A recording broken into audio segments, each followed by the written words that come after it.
What's up, everybody? Back, episode 4 of the Par None podcast. We are here. Thanks so much for being here. First 3 episodes, tons of fun. We've actually gotten a lot of positive feedback. No negative feedback so far, which is rare for the internet these days. So if you're still with us after 3 episodes, thank you. We hope to be here for a lot longer. But I'm Ryan Hernandez. If you don't know us, PJR, Patrick John Ryan, is my better half for the podcast. Sorry. You name dropped me. I know. You said the name, bro. I'm not supposed to do that. This will be the last time. You guys get a freebie. That's last time. I'm just feeling generous, right? Got the Ted Lasso shirt on. Feeling generous. Okay, so obviously biggest news this week. We're going to jump right in. Tiger played at Riviera, his tournament, the Genesis Invitational. I know PJR has about 1,000 things to say about it, so I'm just going to let him start and just go, and then I will interject when I need to.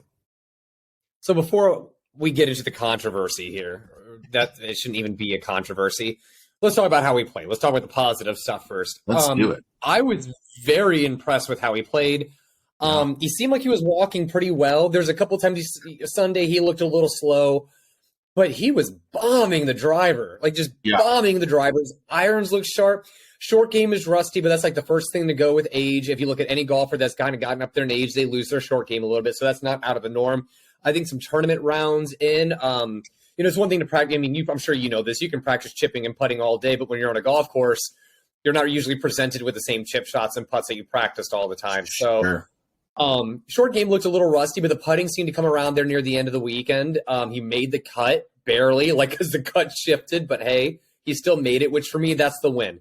He made the cut and he played all 4 days. He put some scores up in the red numbers, almost had an albatross, almost had a hole-in-one. He looked good. I mean, yeah. I think we'll probably see him at the Players. I would love to see him one more time before the Masters. But based on what I saw, him playing the cut, him hitting the cut a very long way, the irons being sharp, and he knows Augusta well. I really like him for Augusta if he can stay healthy and get some more reps underneath his belt. Yeah.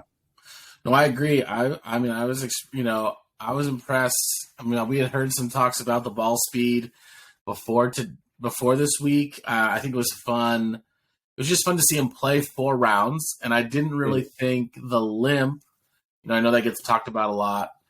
I didn't think the limp looked worse as the week went on, which last year I felt like we saw that, first round at Augusta, dude goes under par, and we're like, holy smokes. And then it was kind of just like, ooh, he's having a rough second day, rough third day. So, I mean, and if you look at the list of the people that he beat this week, it was pretty impressive. He was better than Jordan Spieth.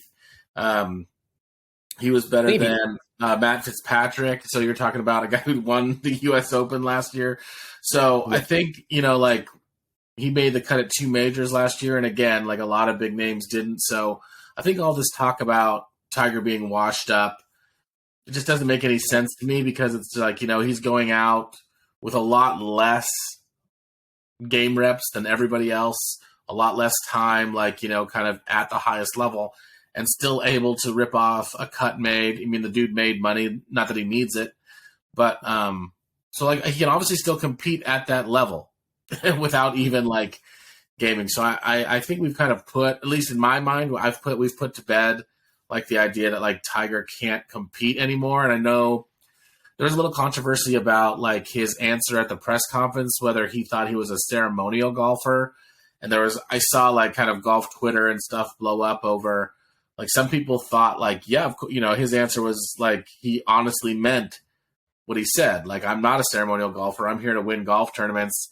And others thought they could kind of see a hesitation where it's he doesn't believe what he's saying, which I think is hogwash because again, clearly the dude made the cut. So if you're a ceremonial, if you're Arnold Palmer in his 60s at the Masters, you're there because you're an ambassador to the game, which I get.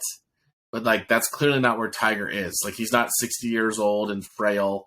Again, that's not a knock on Arnold Palmer. It's just saying Tiger's physically fit and he's hitting the ball, ball speed of 180 miles an hour.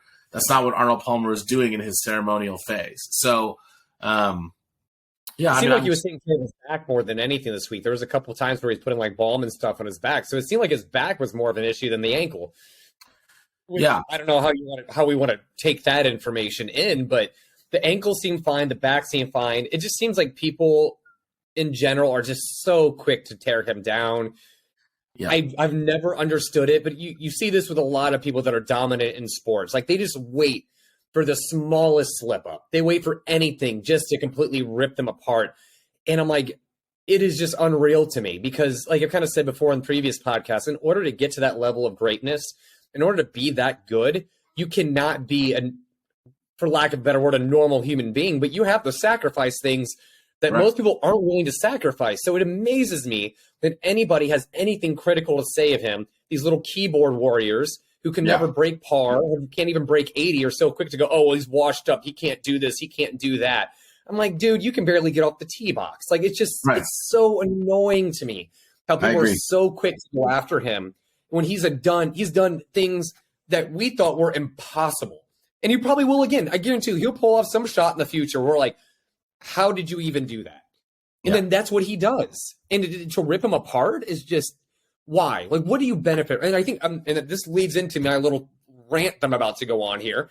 Yeah. It's people taking somebody that's in that number one spot and they're criticizing them, and they feel like if they criticize them the right way or say the right thing, then they're going to get clicks. That's what this is all about. So this leads into this lovely little Tampax thing that happened here. Yeah. This is the dumbest outrage I've ever seen in my entire life. First off, people went after him for his apology.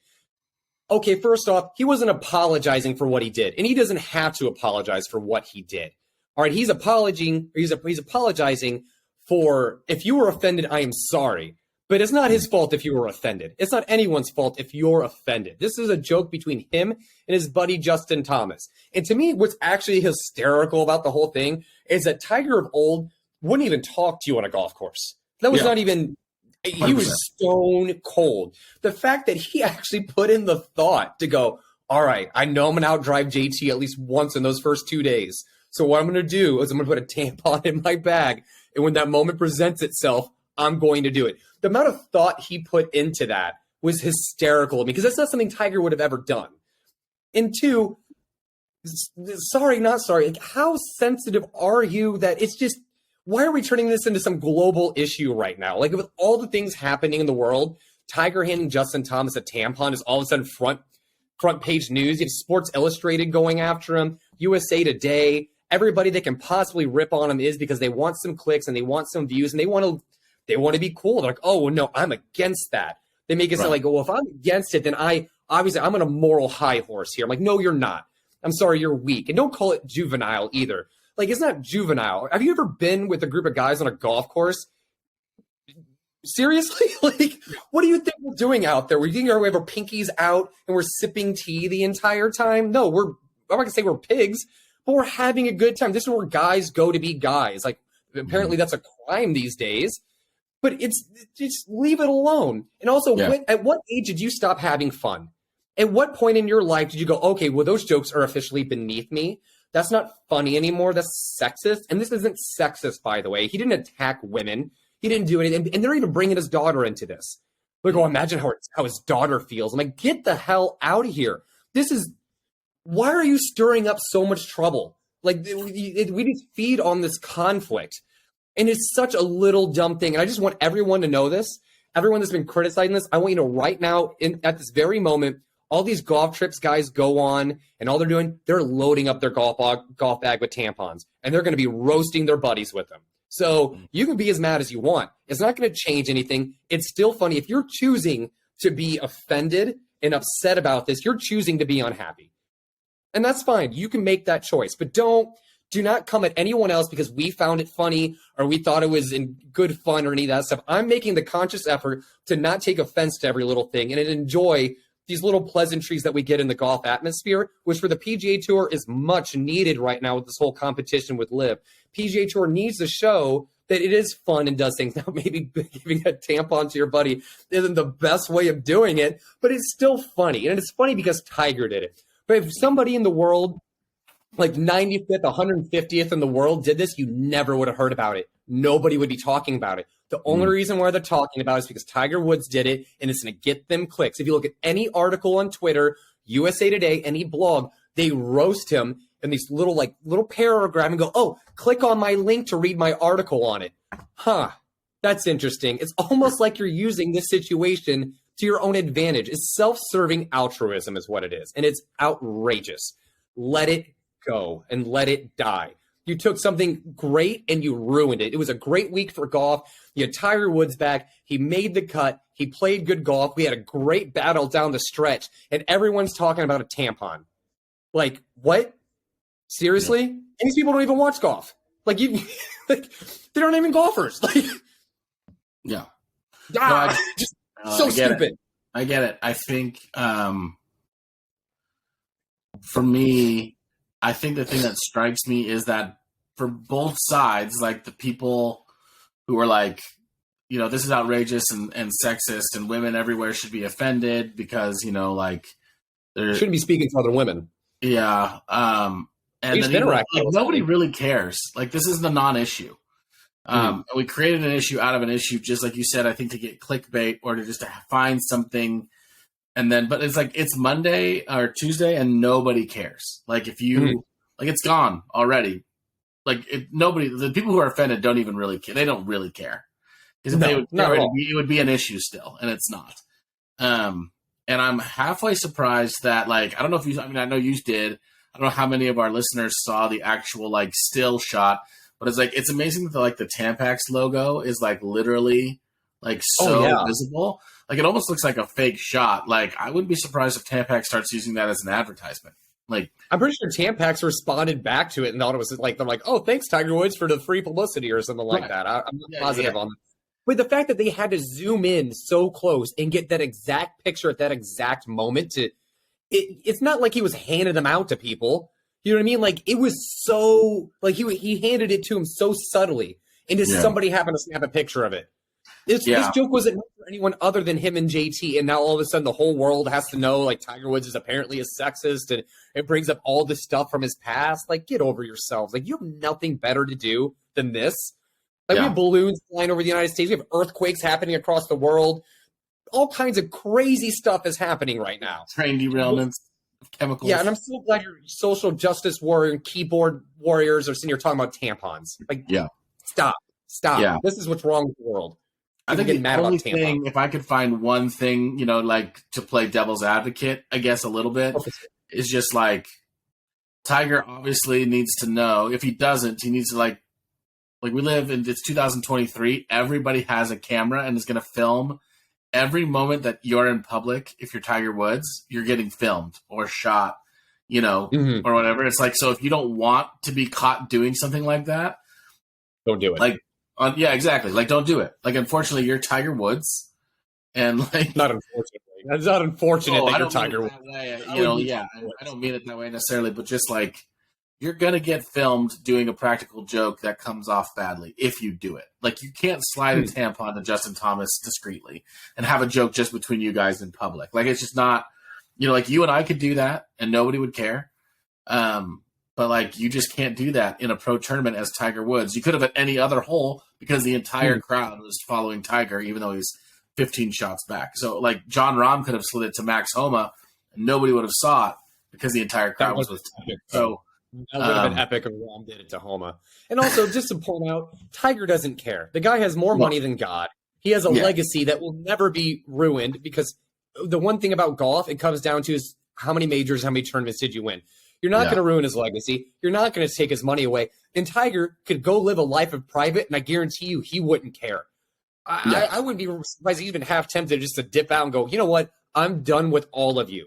I'm done with all of it. I'm going to take my money, go spend time with my family. I'm going to live a life in privacy. And it's not going to bother him one damn bit. You guys need Tiger Woods to do stuff like this, because that's the only way people are going to pay attention to you. You need him to do something ridiculous for you to have something to talk about, because you're so uninteresting yourself that you can't conjure up anything yourself. So you should be thanking him for all those clicks you got. How about that? Man, I love how hot you are about this. This is even better than the controversy, is how hot you are about it. I love it. I just hate how dumb people are and how they say that's childish. I'm like, no, your response is childish. Like, you go back to being not fun. Keep your not funness to yourself. Some people like enjoying life. Yeah, I do think there is this happy medium of, like why, I don't know.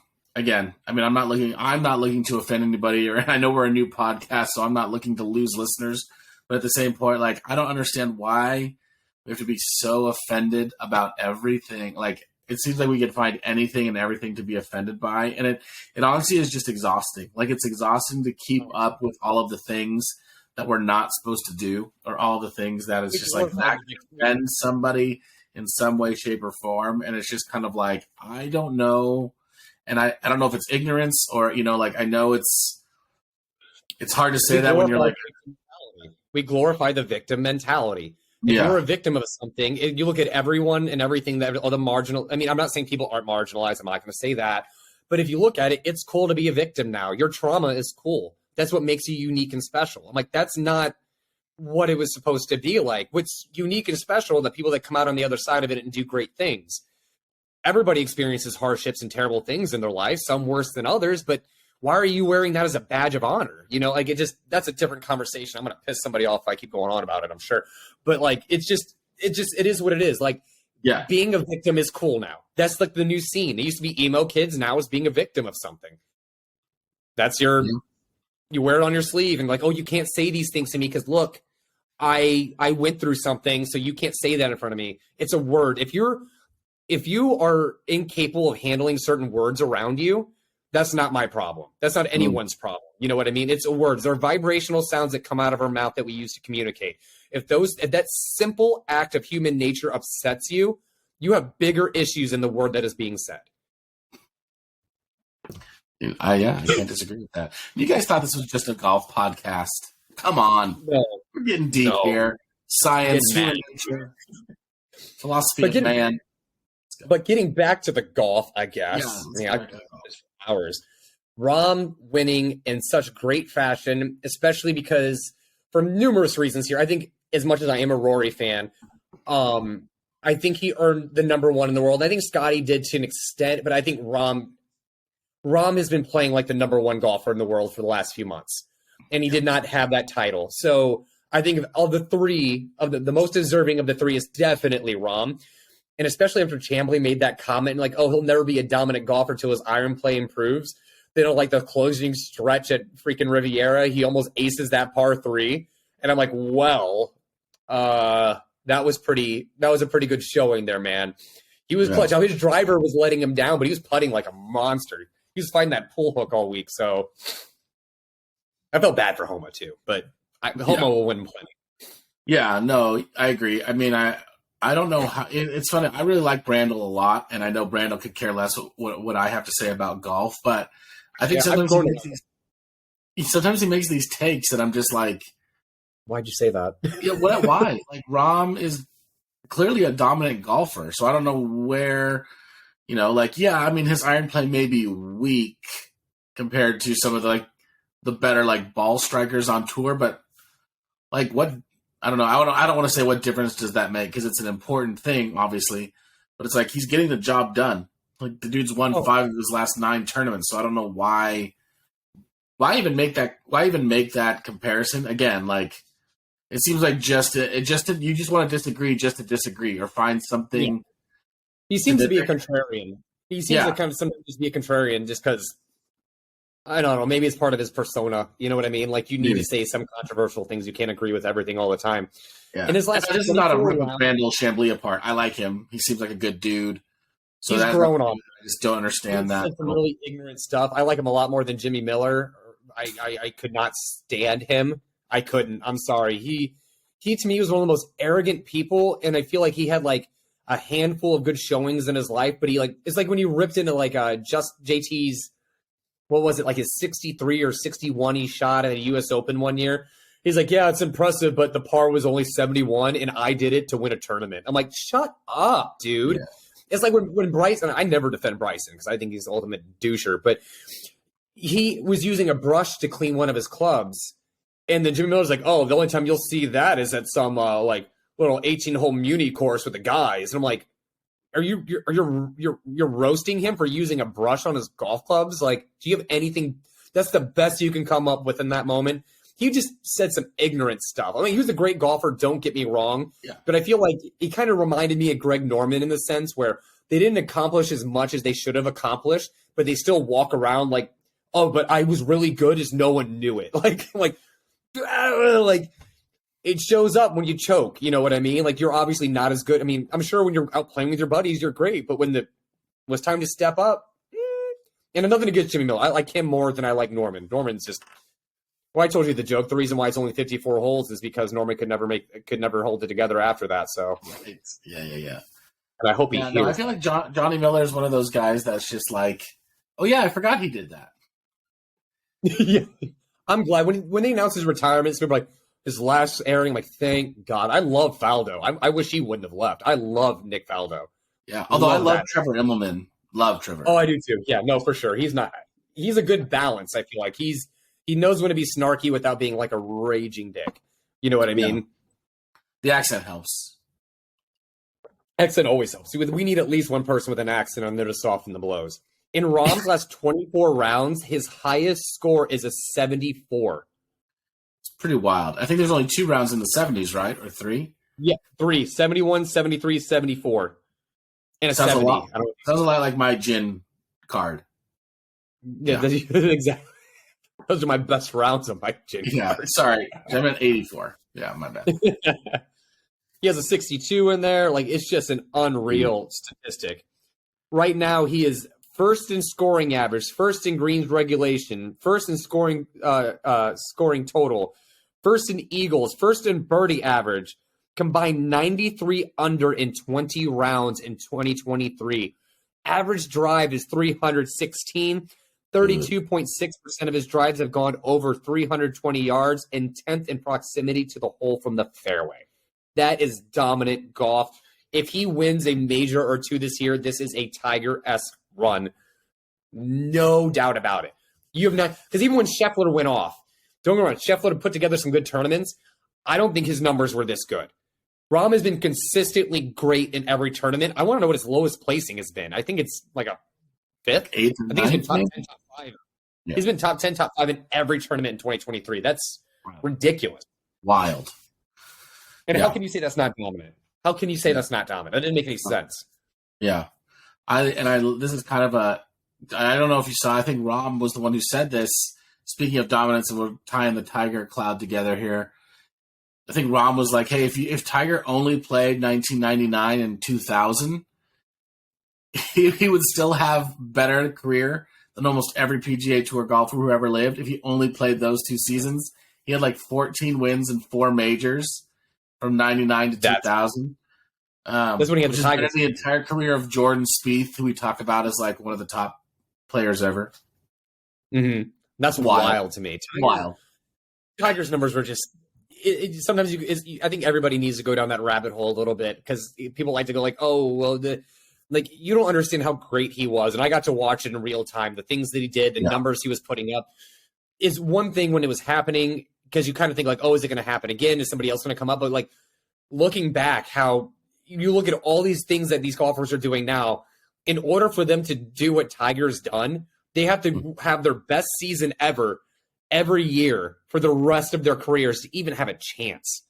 Like that's insane to me. Like yeah, it's wild. It doesn't make any sense. When I heard that, I was just like, that's so crazy how good he used to be. And it still drives him. That's the thing is like someone like me would be like, shit, like I'm never going to get there. But like Rahm's like, I'm going to do it. Rory's like, I don't see why I can't win 40 more times in my career. I'm like, I love how optimistic and like how diehard you guys are. Because anyone else sees Tiger's numbers, they go, I just want to win at least 2 majors. Just one. Some people just want to win a freaking golf tournament. Yeah. No, I'm with you. 100%. Yeah. I did feel bad. I know we just touched on it. I felt bad for Homa. His press conference was like super emotional. Mm-hmm.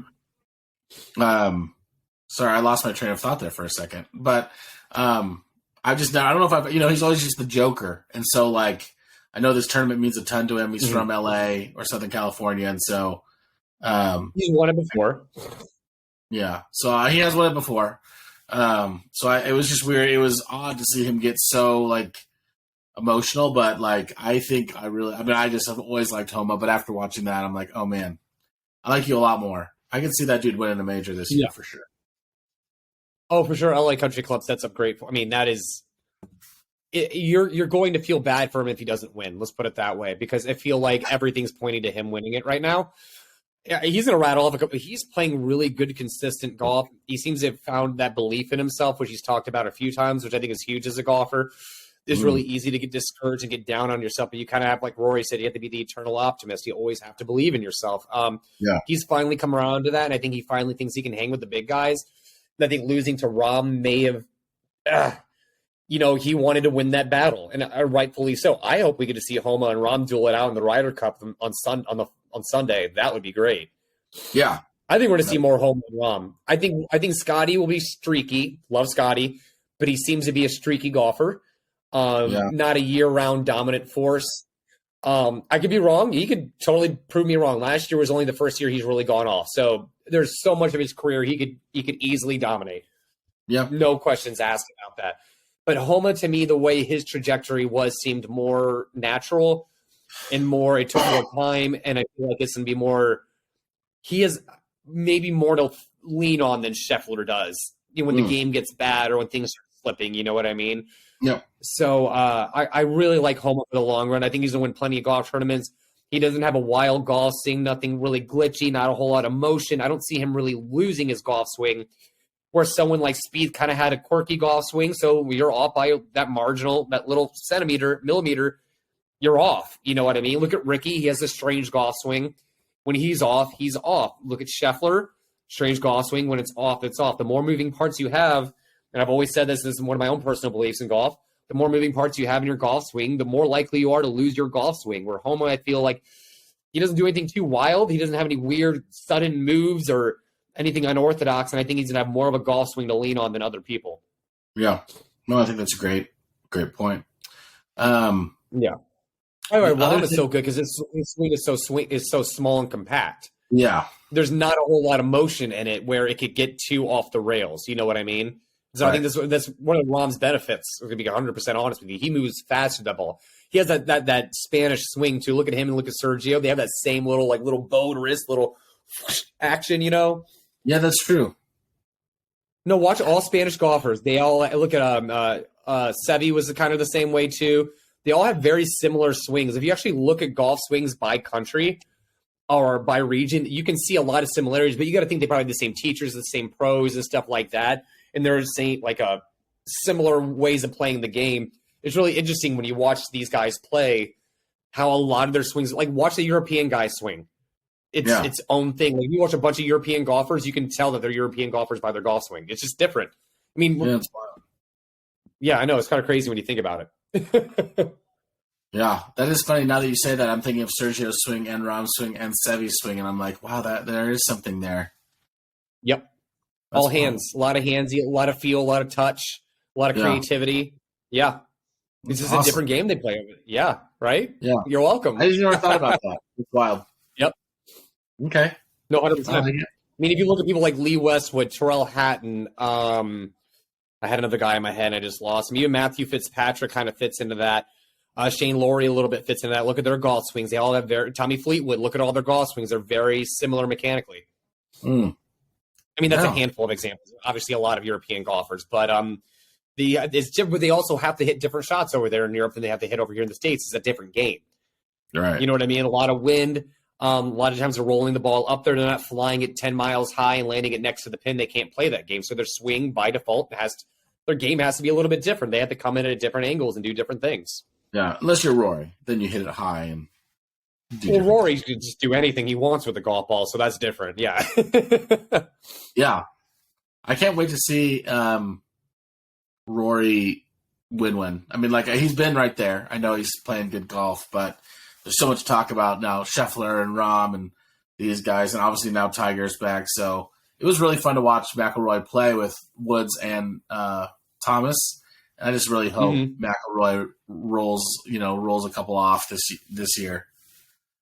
I like to think that he will. I did think it was funny that they asked him about Tiger out driving him, and he's like, "Yeah, I actually lofted my driver up. I'm gonna loft it back down." Then he went to the stealth too. So interesting. Why? Yeah. Right. Do you not notice that these guys, the big names, aren't playing the stealth too? They're playing the stealth. Yeah, I know. We talked about that a little bit. Yeah, go ahead. If it's so much more forgiving, if it's so much more forgiving, why are they still playing the old head? Yeah. If it's longer and more forgiving, why are they in the old head? And I'll let everybody digest that however they wish. It's a good question. I think it's weird. I think it's weird to put out, like TaylorMade puts out a video of Tiger like, hey, I want you to try and hit this off the center of the face. And then it's like a quarter size off the center of the face. So it's hard to make all this marketing stuff around the Stealth 2. And then, you freeze frame Tiger swing. He's playing Stealth 1 or Roy's playing Stealth 1. It's like, well, why are those guys playing Stealth 1? I don't know necessarily the answer. My guess is something about the forgiveness is ratchet. They don't need the forgiveness. And so it must have ratcheted down ball speed, and the original Stealth still jumps off the face the way they want it to. But then you said Rory went to the Stealth 2, Friday? So yeah. Which is weird, but yeah. And Tiger still gave me the original sim fairway wood too. I saw that. Yeah, his 5 wood I think is the sim, which I know you're as Trotty from TaylorMade he always says like tools before jewels. Like you don't have to have the newest stuff. Like what tools are going to get the job done for you, which I really really like that idea of like. Like you don't have to buy a new golf club every season. Like if it's a tool, like you don't buy a new hammer every golf season or every season. You just in fairway woods. Once you find one you're obsessed with or you're in love with, that's it. Don't change. You know what I mean? And that could have a lot to do with it with Tiger going, like, listen, I know how to hit this. This is what I've been practicing with. I already have enough variables going on with my body. I don't need to throw new clubs in the bag while I'm at it, kind of thing. That could very well be it. But with Rory, it's a little bit different. I feel like he's kind of the poster boy for TaylorMade more than anyone else, and he's kind of flip-flopping between the drivers, which I find interesting. So, but then again, I think Rory had one of his best driving seasons last year with the original Stealth, so why change it for a couple more yards? It doesn't make sense if your dispersion's already tight and you're already doing great with it. There's no point in changing. Yeah, I agree. And speaking of changing equipment, I know, and Rory, I don't know if we talked about this last episode, but he had Vokey wedges at one point too. So that's when he went over. He went in Dubai. He went in Dubai with the Vokey wedges. I would love to know what that was about. I know that doesn't get talked about, but honestly, I know you're a fan of TaylorMade wedges. I think they feel terrible. I think they feel awful. I don't mind Vokey. I play Jaws Raw, but like, man, I've never liked I've tried. I own 2 TaylorMade wedges just for funsies, and every time I just chip around with them, I'm just like, it just feels dead. Like, it just feels awful to me. Is that the one you got from the summit last year? Yeah, so I actually, shout out to, like him or not, TaylorMade did give us a free wedge from our summit with Curated last year, and so I got one, and I decided, this is my wife's initials, and so I decided to get, not that this is a podcast about that, but then I got 2 more with my girl's initials on them. So I have kind of a matching set, but we just had a baby 2 weeks ago. So I'm hoping this summit they decide to double down on their gifting. So I have to get a 4th one. Yeah, I'm sure. I don't know why. So back to the TaylorMade wedges. Like I know it's kind of like it's an unpopular opinion, but again, it's just like I found something that works for me, and I know that we're both big proponents of this. Of like, don't play Vokey because it's the number 1 wedge in golf. Like, just play what works for you. If it's a Wilson wedge, then if you can get it to spin the way you want it to spin, and that's, same kind of story. Like I have the Vokey, I have the Jaws Raw, I have the high toes.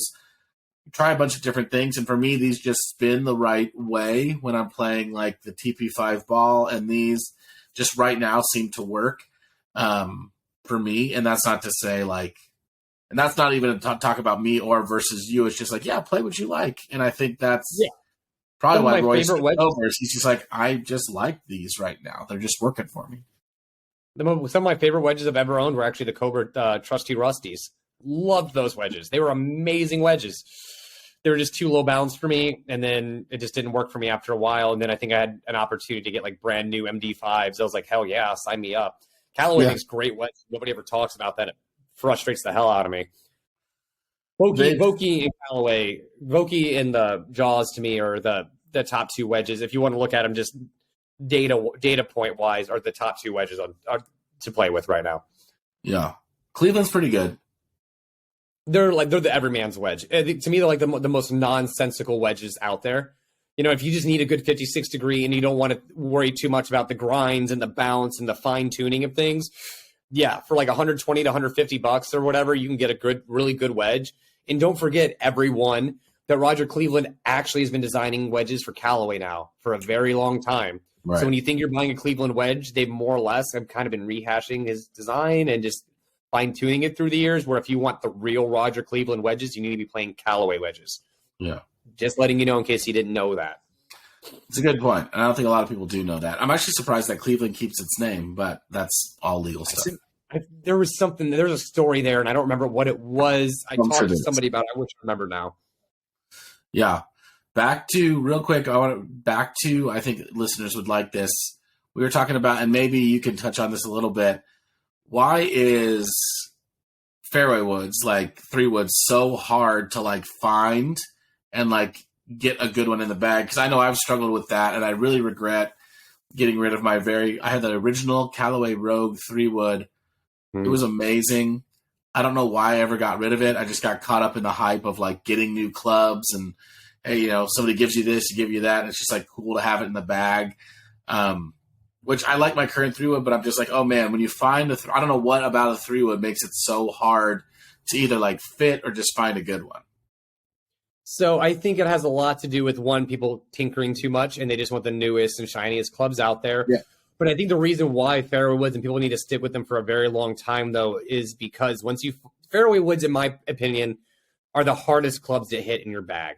Other than maybe long irons, but that's not really categorically the same. Fairway woods are the hardest to hit. And I actually did a post on this on Instagram today about 3-wood or 5-wood. 5-woods are going to go a little bit shorter, but they're so much easier to hit. And even Butch Harmon said, like, you need to have a 5-wood in your bag instead of a 3-wood. I play a 4-wood. I can't remember the last 3-wood I had was an Epic Flash, and I liked it, but it got away from me still. I like having a 5-wood. It's just one of those clubs, like, you find one that works, that you can find the fairway with, or you can land soft on greens, why change it? And now that I'm more mature now, and I realize, like, once I get my hands on something I really like and that I trust, I'm probably never going to change again. I say that I like my Rogue ST 3H LS. It's a 4-wood. I'm probably going to go to the Paradigm. I don't see why not. I'm probably going to get the Triple Diamond Paradigm lofted to a 4-wood just because it sets up behind the ball so well. But it's just a night and day difference between the clubs. Yeah, the whole Paradigm line is just stupid good. So I think once you find a fairway, I know people that have fairway woods that are like freaking 15 years old and they still hit the shit out of them. You know what I mean? And it's just one of those things. You have one, you need a club in your bag you can rely on. If you can find one, don't ever pull it out unless it breaks. There is no reason for it. Everybody needs a go-to club in their bag. Right now, it's my U-wood. That club is straight as an arrow, and even if I mishit it, it's not completely punishing unless I'm like completely off my game. But it's a great fairway finder. If you have a club in your bag, for me personally, that I can get out there at least 250, that I know is going to be worst case scenario, first cut or rough, but it's always going to be in play, why would you ever pull that club out of your bag? Your driver's not going to always work for you. You know what I mean? A 4-iron's not going to be enough, or maybe not a hybrid. You need something that you can pump out there a good distance that is always going to keep you in play. And I think if people carried that mindset into their golf bag more often, then they wouldn't change them as much. But everybody's trying to squeak out an extra few yards and an extra this and an extra that, which I get. But at the same time, yeah, you might get a few extra yards when you connect with it. But if you're losing balls out of bounds or hitting the hazard, is it really worth it? No. The answer is no. I'm going to answer it for you. No, you bring up a really good point, and I know, again, we talked a lot about this, like, off camera, too, but, you know, like, what I just did is I've really been enjoying, like, the mini driver right now, like, 11 and a half, lofted up to a 12, and, like, 3/4 or whatever it is, or 12 and a quarter.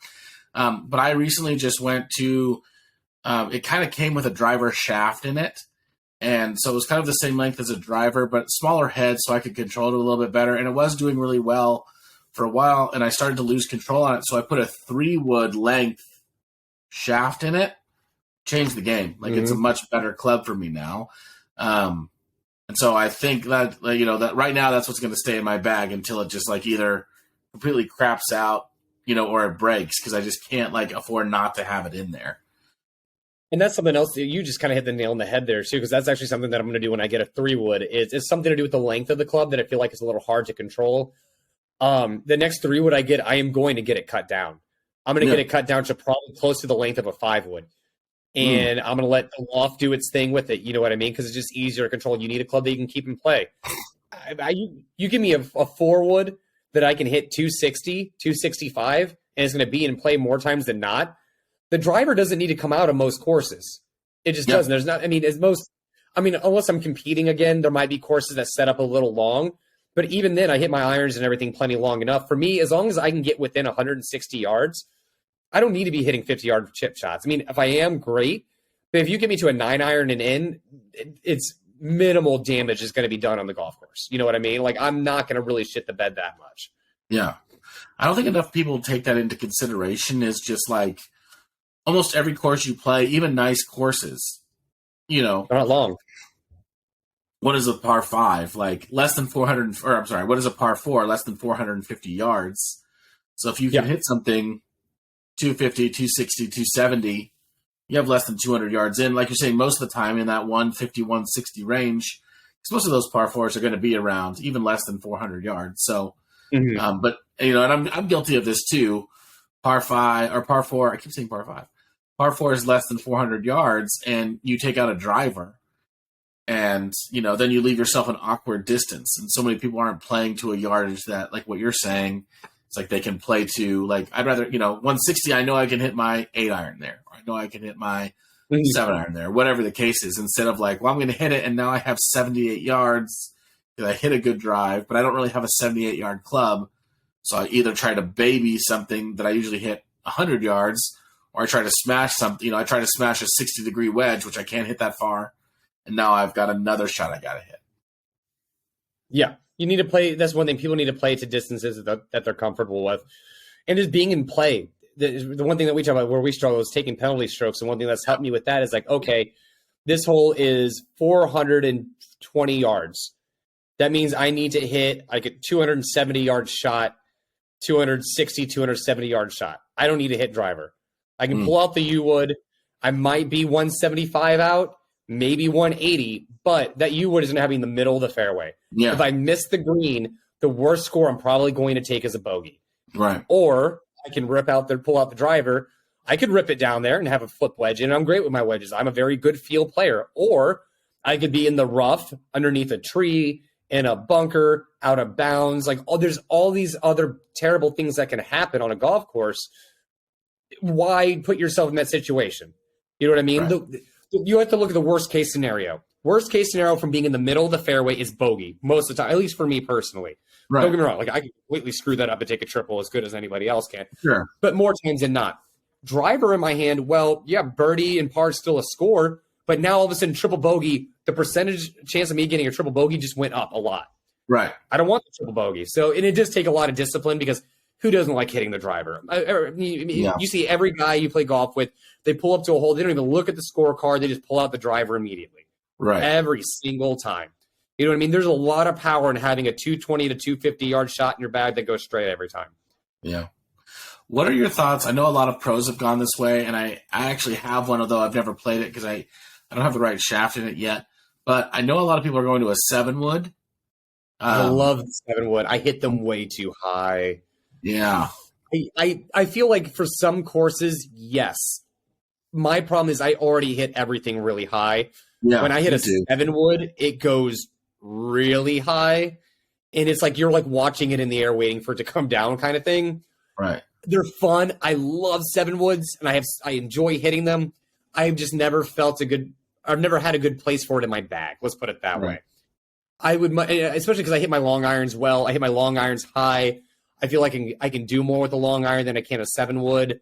Like I can flight a 4-iron. I can shape a 4-iron. I can do all these things with a 7-wood. It's like no, this is going up in the air. I'm not flighting a 7-wood. That's not an option. You know what I mean? Like, I feel like with a 7-wood, I only have one swing, or with a 4-iron, I have like 4 swings. Yeah. And I don't like being limited to my options with golf clubs, even though I'm trying to accept it a little bit more with the driver.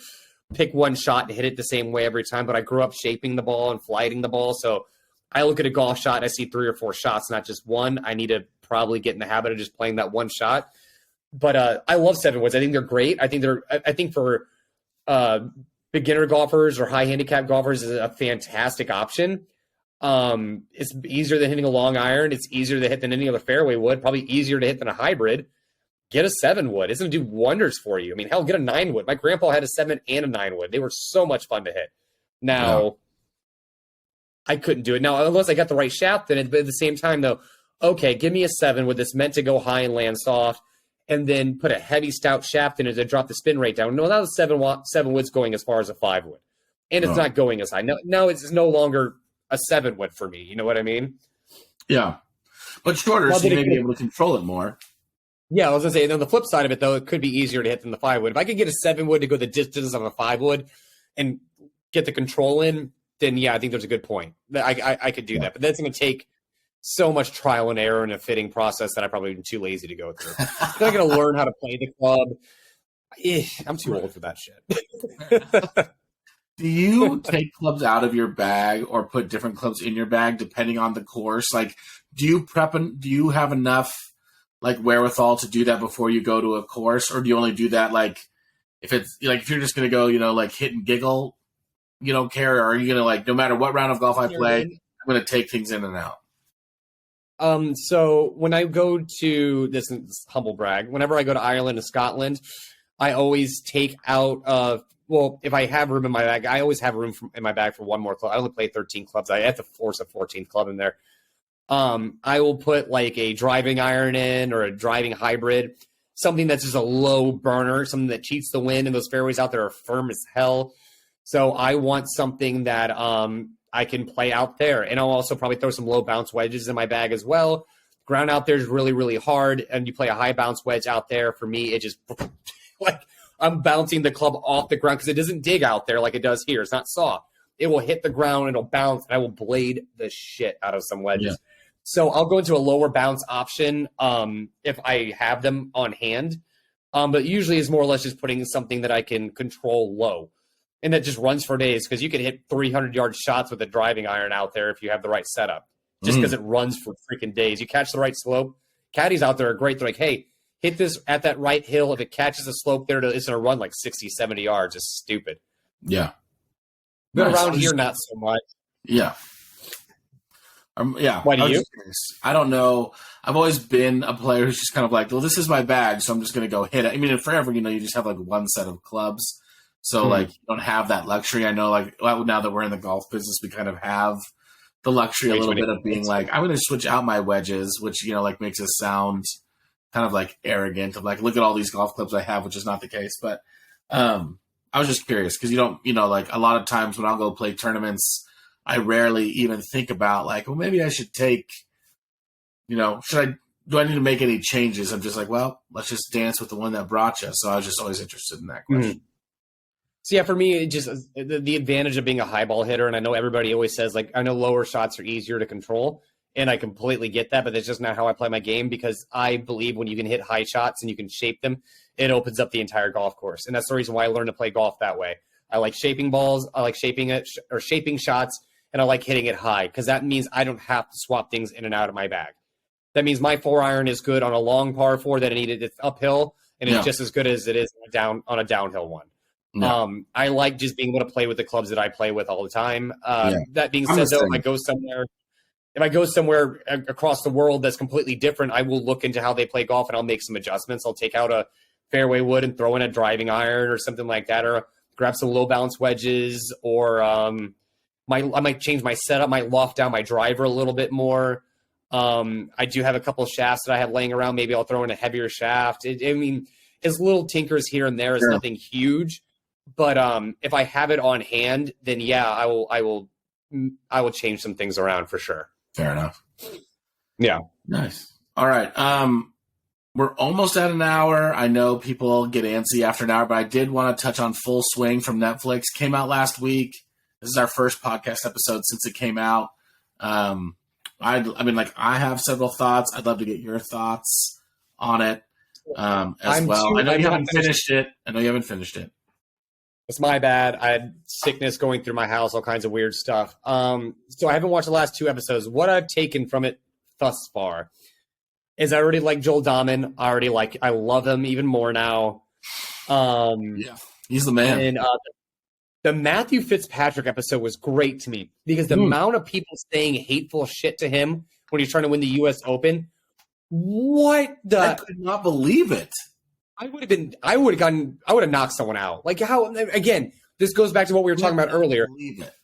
A bunch of people that can't even play golf or do anything, just completely roasting people and shitting on these people, making fun of them, calling them names and saying, like, get out of here. They're making fun of him for his height, his size, the shoes he's wearing. I'm like, how insecure and unhappy are all these people? Like, it's outrageous. Like, that broke my heart because I love Fitzpatrick. To me, he's a great guy. He's a great analytical golfer. He's a sharp golfer. What he has done with his stature and his size on the PGA Tour is unheard of, especially now in a game where it's all bombers. Mm-hmm. The fact that he's still so competitive is love the kid. I love the kid. I've been watching him actually for a few years now when he was winning on the European Tour. I remember people saying, like, we'll never win on the PGA Tour. He's that long. I'm like, dude, the kid's sharp. The kid's short game is just nasty good. He's going to win more. He will definitely win more. I can confirm that Koepka is probably just a complete raging douchebag that doesn't care about anything at all. It made no sense. So I worked harder than everybody, but then he's not working hard at the same exact time. I don't know. He's like, I got a taste of the good life, and I don't know what it's like without it. I'm like, dude, what? Like, just stop. Like, I don't know. He just came off like he reminded me of like the worst trash talking player in the NBA. There's somebody that runs their mouth, just did a couple really cool things, and all of a sudden he thinks he's the most dominant guy ever and the best. Just no. Yeah. Liv can keep him. And guess what? He probably won't win over there either. And whatever. He can take the payday. Go for it. Like, nobody really cares that you're gone. Like, you just confirmed how much of a douchebag you were. Like, I feel like it with Koepka. So the DeChambeau, nobody really liked him. Reed, nobody really liked him. You couldn't really make a case for them either. Koepka was still kind of on the fence where you could defend him a little bit here and there. You could kind of see his point of view and all of this. This didn't do him any favors. And maybe, to be fair, they may have thrown some shade at him for going to Live. But I like the DJ episode because he was completely honest. Poulter, I love the Poulter episode because he explained it all. And I have nothing against Poulter for going to Live whatsoever. He made perfect sense to why he did it too. He wants to compete. He thinks he's looking out for his family, generational wealth. I get it. You know what I mean? He's going to make more over there and win more over there than he will ever win on the PGA Tour. Absolutely. He had I don't want to say he never had a chance of winning the PGA Tour. Aside for maybe like 3 tournaments a year, he didn't have much of a chance. So going to Live makes sense. Yeah. Koepka just shows just how shallow and just how egotistical of a guy he is. And that's fine, but you made your bed and now you got to lie in it, dude. Yeah. No, I so I don't think he cares, but yeah, I mean, but that's like part of, like, I'm glad you mentioned that. I was, because that's part of the thing of just like, he just seems so out of touch with like what he has, which has always been like my issue with Brooks Koepka is that like the house season is ridiculous. His like wife's walking around in like a thong bikini. They're like sitting in this like infinity pool. That's a nice thing. He's got everything, and he's still just kind of like I felt sorry for him, and just kind of like, what is your deal? Because he almost seemed like broken as a person, like he just didn't know like how to function now that he was playing bad golf. Mm. But like part of me too is just like for years he kind of seems like the guy in high school who was just like super talented and never had to work hard. Mm-hmm. And like I was the opposite. Like I didn't have a ton of talent, so I had to like bust my ass, which is what I did.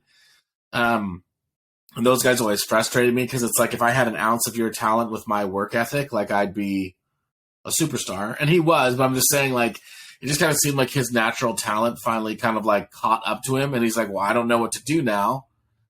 See, that's the thing is he was saying that like everyone said he couldn't make it on the PGA Tour and he had to work harder than everybody else. because he started over on the European tour and he finally made his way over here, kind of thing. So I don't know, because I think he was a really talented baseball player or was it baseball or hockey? Shit, I can't remember. He played some other sport, but he got an injury, and then he moved over to golf, and then everyone said he couldn't make it in golf, and then he made it. So I think he worked hard to get to where he was at. I think maybe he thought he was an autopilot. Then again, he went through an injury as well, but. I hate to use Tiger Woods as a standard, but sorry, Brooksy, if you're so tough and so strong mentally and physically that you can handle anything the way you walk around, you're going to let an injury take you out like this when Tiger has gone through exponentially more than you physically, and he still went on to win. And you're saying you're being crybaby Brooks now when you walk around like, I'm not going to say my first initial metaphor there. You walk around like you're the biggest guy on the planet. And then all of a sudden you get a boo-boo and all of a sudden things are so hard for you. Like that doesn't really fit your, machismo male personality. That's something that doesn't add up to me. Is he walks around like he's this tough guy, like, oh, I'm the best. No one can beat me. Oh, I got an injury and I just don't know what to do. I'm like, what? Like, stop, man. Like, you don't add up. Yeah.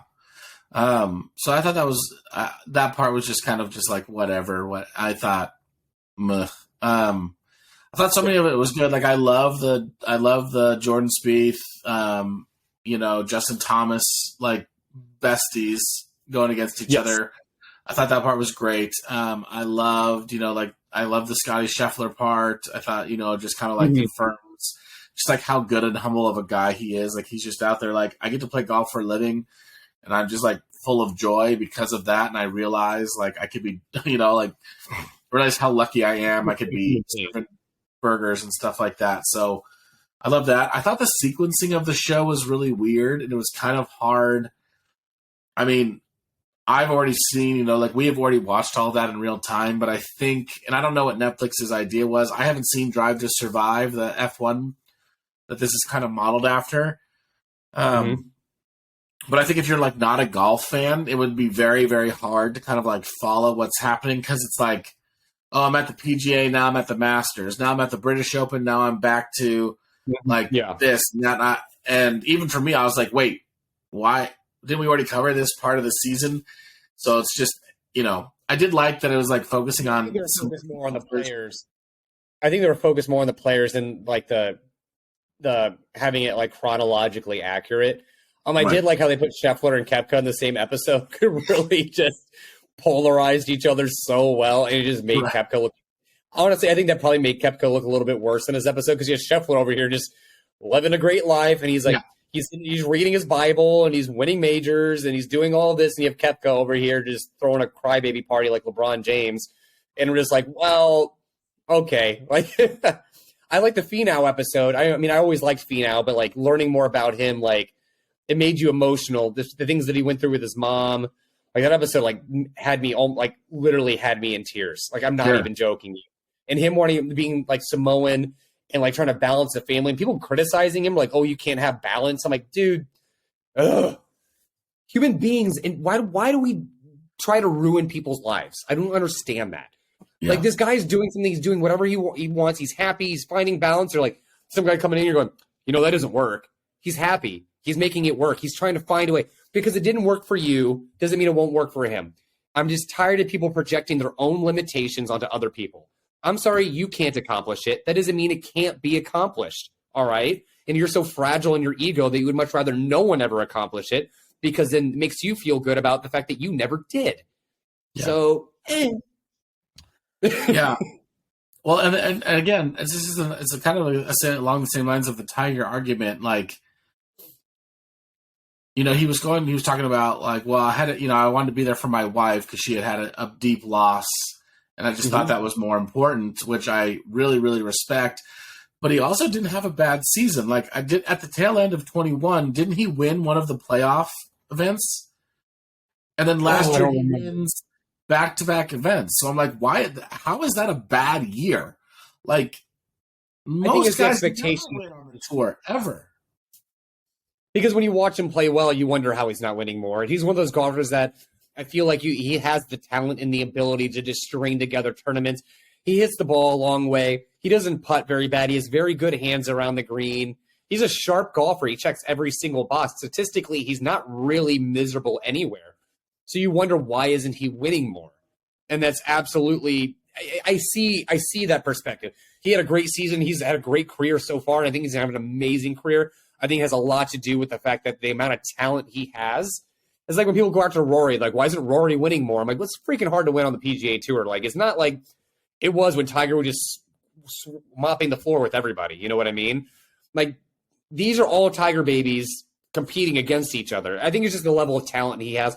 And I know a lot of people will see it as an insult, but I also kind of see it as a compliment because people are like, dude, you have what it takes to be a dominant force on the PGA Tour. What are you going to do to get there, though? So it shows that he has that potential, and it shows that people believe in him. Do I think it's right for people to go after him the way that they did, though? Absolutely not. Right.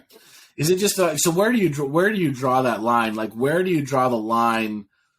Where's the dividing line between that's enough wins for it to be considered you win enough and you don't because he's won 4 times, or is it? I think consistently winning.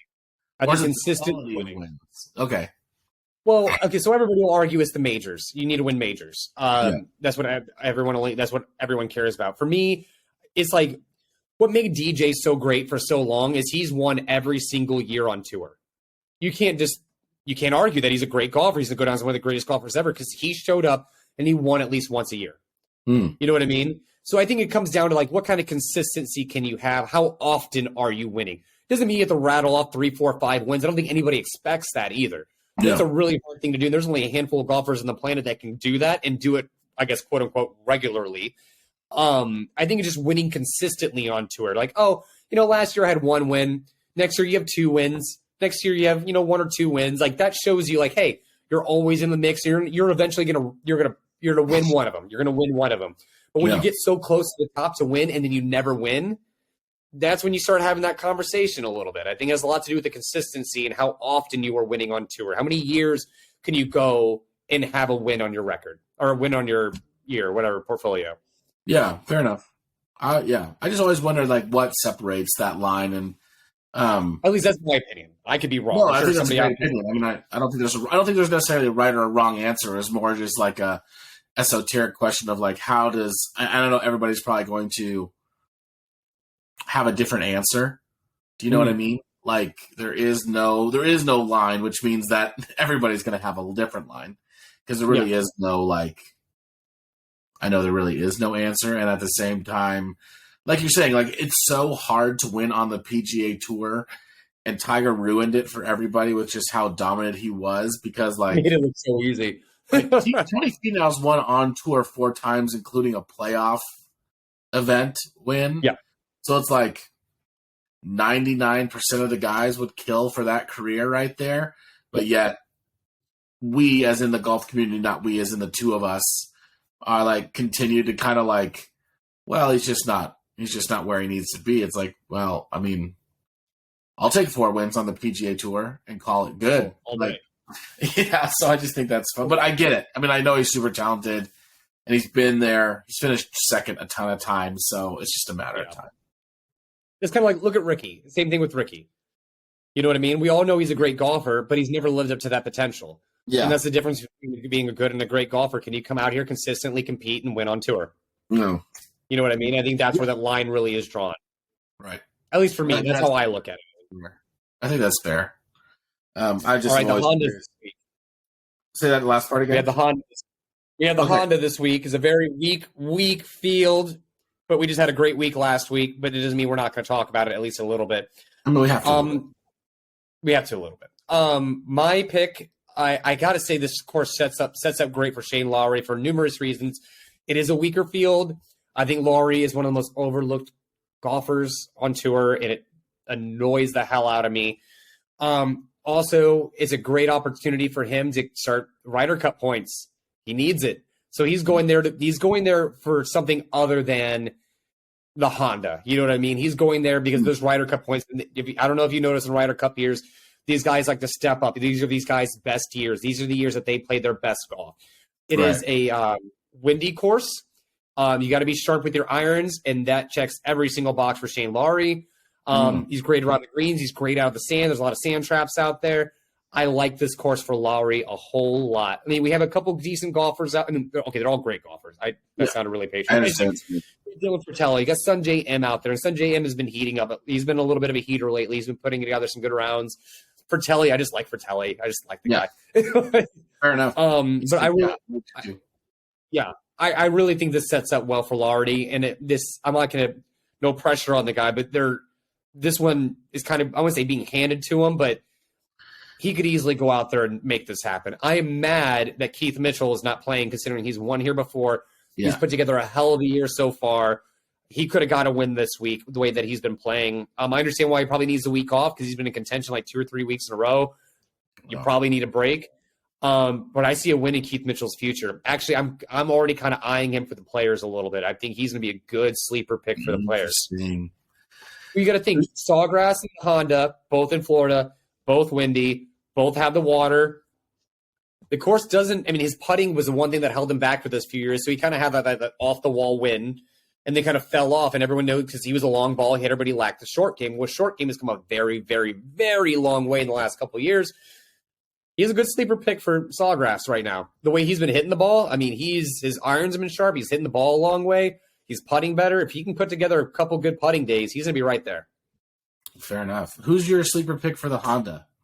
If there is one. I mean, it's hard with such a weak field. It's no big Kramer Hickok.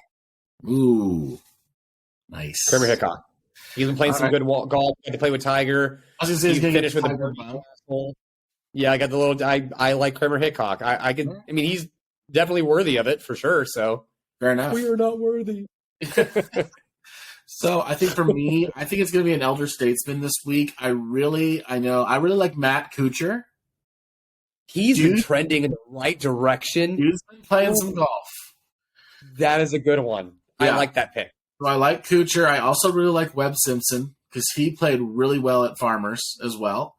So I think, and those are guys, they're in the field. B, like you said, it's a weaker field, so those guys can put together a couple of good rounds, and they're not going to have, I think, like a lot of like the bruisers like to blow past them.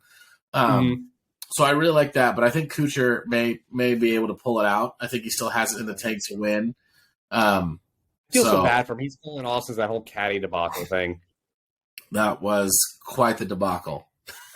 Yeah, and I like Kuchar. That whole thing too. I think it was an honest mistake. And again, it's just a bunch of people just tearing. It's just a shame because I loved watching golf and just everyone going, Kuch. Like, it was, who doesn't love Matt Kuchar? And he has one slip up. This guy has lived the most honest career of any golfer on tour. And he does one thing slightly wrong. And I get both sides of the argument on it too. Don't get me wrong. Like, a deal's a deal, but at the same time, he did win. And it wasn't for the caddy. He wouldn't have won. He probably should throw some extra coin. And he apologized, and he did all the right things. But that's the thing, is the apology wasn't enough. Like, well, we made you apologize, so it wasn't a real apology. Like, why am I going to apologize then even if after I apologize, you guys don't accept it? Well, where's my motivation to change? You know what I mean? But going back, I'm going to get all pissed off again. But I like Kuchar. I still like the guy. I think he's a great guy. No, I do too. I think, again, right, not to get the rant started again, but I think, like, for some reason, like, just society or the Twitterverse or whatever you want to call it is just, like, dead set on judging you by your, like, worst moment instead of your best moment, which is, like, in the age of this, like, 24-hour availability in your face is what we've gone to. Because if you think about it, like, the heroes of yore, like, if you look at it like an Abraham Lincoln, there was none of that. So we couldn't catch any of those, like, private inappropriate jokes, like we think of these guys. Well, Illinois is like they canceled the land of Lincoln. I did not know that, but yeah, it's just whatever. Yeah, but I'm just saying, like, if they had 24-hour video and caught Abraham Lincoln doing something, he wouldn't be the hero he is, which is why we don't have those kind of like larger than life. I don't know why I picked Abraham Lincoln. It was just the first name that popped in my head. But like, it's wild because it's like, we have cameras and phones on everybody now, so they capture the worst moments and they blare them from the freaking rooftops. We have people like Cardi B openly admitting to drugging men and stealing money from them, and we just keep giving her millions of dollars and putting her on TV. Yeah. That is far worse than Tiger handing someone a tampon or Kuchar making a mistake than his caddy. Yeah, she's one of the biggest celebrities on the planet. I believe she got invited to the White House or something like that. It's just like, what? Yeah. Like, what world do we live in? This makes no sense. Yeah, I agree. No, I agree. So, and that's a real tangent out of Matt Kuchar winning the Honda Classic, but I think he has a good chance. And then my sleeper pick, you're gonna be like, that is like a coma. That's such a sleeper pick. Is Aaron Baddeley? Oh, I like Baddeley. I like him. I know. I mean, he was one of those guys that like was coming up. I remember when it had to be like what, late 90s, early 2000s. Like he was coming up fresh, hot. I think he signed with Callaway, and I even remember like when Arnie was with Callaway, and they did that commercial where it was like kind of like the passing of the torch, and it was like Bads. And then we thought he was going to be a big deal, and he just like didn't do anything. He won a couple years ago in the Dominican. I want to say he won the Dominican. He has a small win. It was 2-3 years ago. He had a very small win on tour. But the course, I mean, he plays his courses well. He's great out. I mean, he's a sharp golfer. He just doesn't win. I don't know what it is.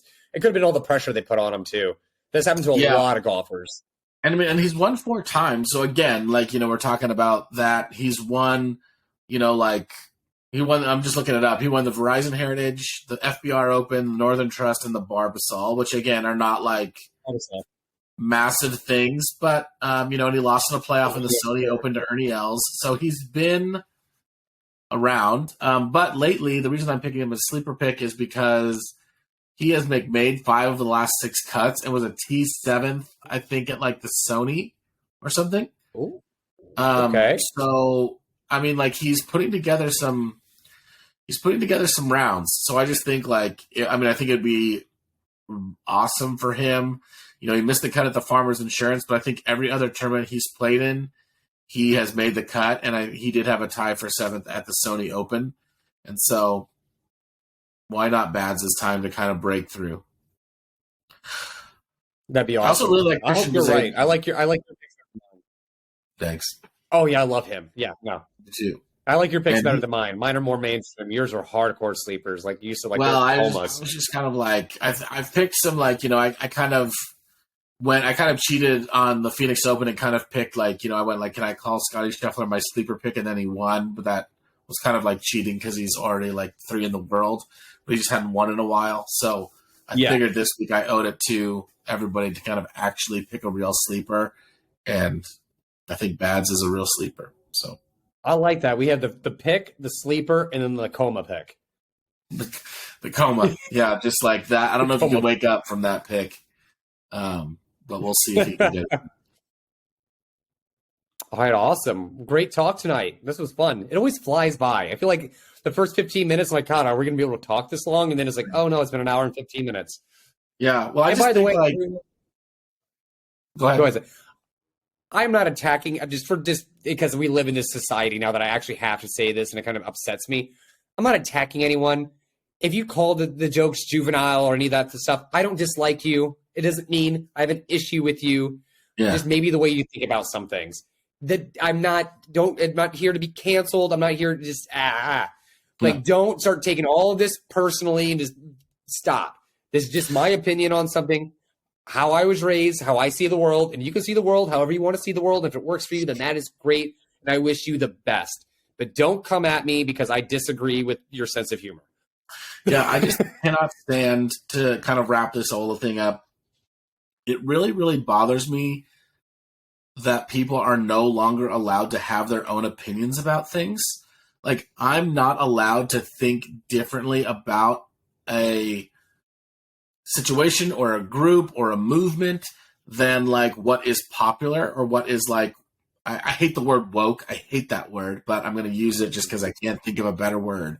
Like, if I don't like something or I do like something, it automatically makes me affiliated with a certain group or a certain political candidate or literally pick and choose a certain movement, social justice issue, belief system, religion, whatever.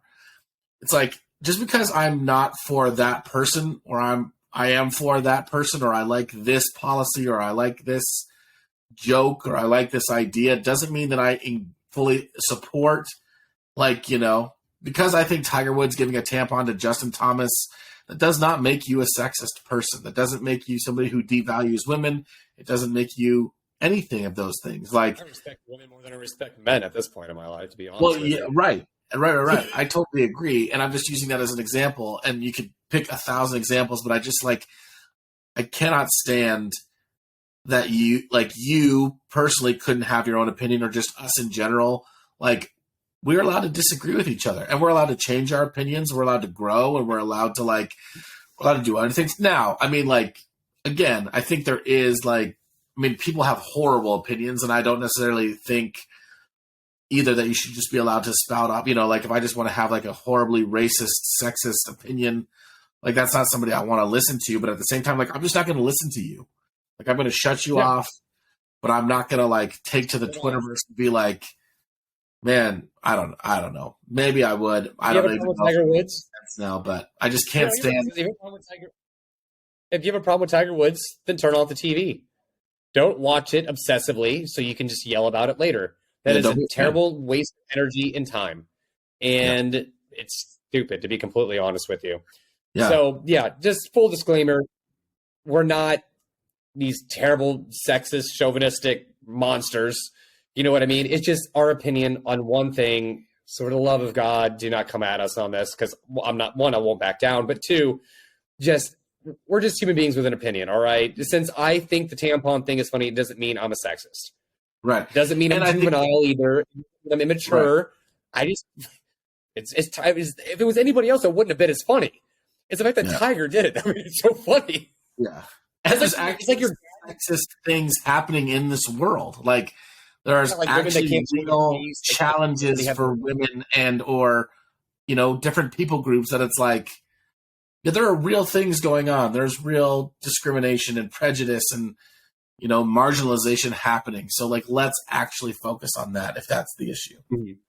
So, here's a good metaphor for it. I think this will be a great place to end on. It's like having a super serious dad that never jokes about anything whatsoever. He's just a total hard ass. And then one day he makes a fart joke. Now, you don't think the fart joke is funny, but what's funny is wow, my dad just made a fart joke. It is the fact that your dad made the fart joke that made it funny. That's what makes the Tiger Woods tampon thing funny. It's not the tampon that made it funny. It's the fact that Tiger Woods is the one that made that joke. That's what's entertaining about the whole idea. If you don't understand that little subtle nuance there, then it's clearly over your head, and I'm sorry, but nobody's laughing at the fact that he used a tampon to do it. We're laughing that Tiger Woods, Mr. Hard Ass of golf, in the first round, mind you. Now, if he was out of the tournament, it would have been a different story.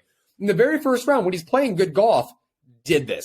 That is unheard of for him, and that's what makes it funny. It just shows that he's lightened up, and he's showing a sense of humor and a personality, even though it may not be your sense of humor, but also I may not find things funny that you find funny, and vice versa. That's what comedy is, though. So your dad just made a fart joke. It's not the fart joke that's funny. It's the fact that your hard-ass dad tried to be funny. That's what's funny. I think that's a perfect way to end it. I have nothing else to add. Sending our love. Thank you for tuning in. I hope you enjoyed this episode. This is episode 4. Usually movies get bad about this time, but I think we're just getting better. So please like, subscribe, share, leave us 5-star reviews.